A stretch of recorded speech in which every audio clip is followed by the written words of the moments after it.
আর এই যে সকাল সকাল ভিডিওটা শুরু করলাম, সাফামণি রেডি হয়ে গেছে স্কুলে যাওয়ার জন্য, তাই আপনাদের সাথে একটু শেয়ার করলাম। আসসালামু আলাইকুম, কেমন আছেন সব? আশা করি সবাই ভালো আছেন। আমিও আপনাদের দোয়া আল্লাহর অশেষ রহমতে ভালো আছি। আর সকাল থেকে ভিডিওটা শুরু করলাম, মেয়েকে রেডি করছি, রেডি করার পরে এখন স্কুলে নিয়ে যাচ্ছে, যদি একটু দেরি হয়ে গেছে। অথচ সকালবেলায় কিন্তু ওটা হয়েছে, সাফাকে ডাকতে ডাকতে ও তো উঠতে চায় না সকালবেলা, তো সব বাচ্চারাই কিন্তু সকালবেলা উঠতে একটু কষ্ট হয়।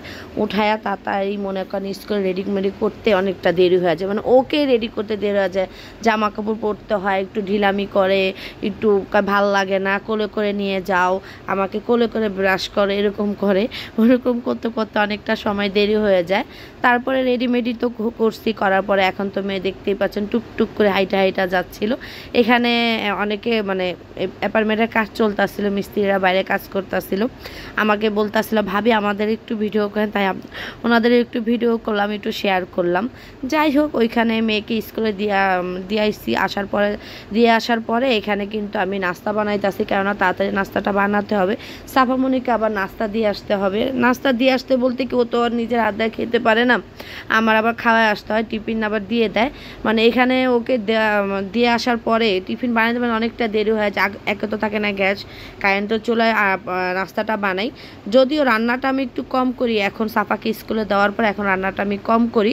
আমি বেশিরভাগই মনে করেন শুধু নাস্তাটাই মনে করেন বানানো হয় কারেন্টের চুলা, আর রান্নাটা একটু আস্তে আস্তে মনে করেন আমি চুলাতে রান্না করে ফেলি। যাই হোক, এখানে কিন্তু মেয়ের নাস্তাটা রেডি করছি, দেখতেই পাচ্ছেন। আমাদের জন্য পরোটা বানাইছি, এখন ওইগুলো পরোটা বানাইছি তো গরম থাকার জন্য ঢাইকা দিব, কিন্তু আপনাদের সাথে একটু শেয়ার করতেছি। ওইখানে মেয়ের জন্য মনে করেন 3 পিস আপেল আর 3টা বাদাম আর একটা ডিম পোসার পরোটা নিয়েছিলাম। যাই হোক, মেয়েকে নাস্তা খাওয়ায় দেওয়ার পরে বাসায় আইসা কিন্তু আমি যে চা বানাইতেছি, কেননা মেয়েকে দিয়ে আইসা খাওয়ানোর পরে আমরা নাস্তাটা খাই। যাই হোক, সকালবেলা 1 কাপ চা না খেলে ভালো লাগে না। আর এটা হলো দুপুরবেলা কি কি রান্না করছি সেইটা একটু শেয়ার করি।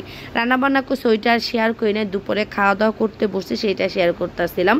এখানে ইচা মাছ ভুনা করছি, লাউ ভাজি করছি, কাঁঠালের বিচি দিয়ে শুটকি দিয়ে রান্না করছি, তারপরে হলো মুড়িঘণ্ট করছি রুই মাছের মাথা দিয়ে করছি। আর হলো আপা আবার খাবার দিয়ে গেছিলো, ভুনা খিচুড়ি, তারপরে ভর্তা, আর হলো দিয়ে গেছিলো ওই মুরগির মাংস দিয়ে গেছিলো।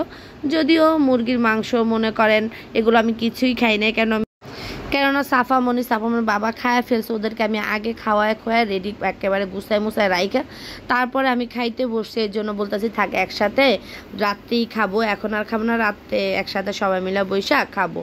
যেহেতু ঘরে বাইরে আমরা 3 জন মানুষ, মেয়ে তো খুবই মাংস পছন্দ করে, এটা যেটাই হোক, গরুর মাংস হোক, মুরগির মাংস হোক, সাফামণি তো মাংস খুবই পছন্দ। এখন মেয়েকে ছাড়াও তার খাইতে পারি না, এর জন্য যা রান্না করছি মনে করেন, আবার শুটকির তরকারি রাঁধছি, ভাই কাঁঠালের বিচি দিয়ে শুটকি রান্না করছি, আমার খুবই পছন্দের একটা খাবার, এটা না খায় তো চলেই না আমার। এর জন্য আর আমি যদি মনে করেন খিচুড়ি মিচুড়ি একটু খাই, তাহলে আর ওইটার স্বাদ আর বুঝবেন, এর জন্য আর খাই নেই, একেবারে রাত্রেই খাবো।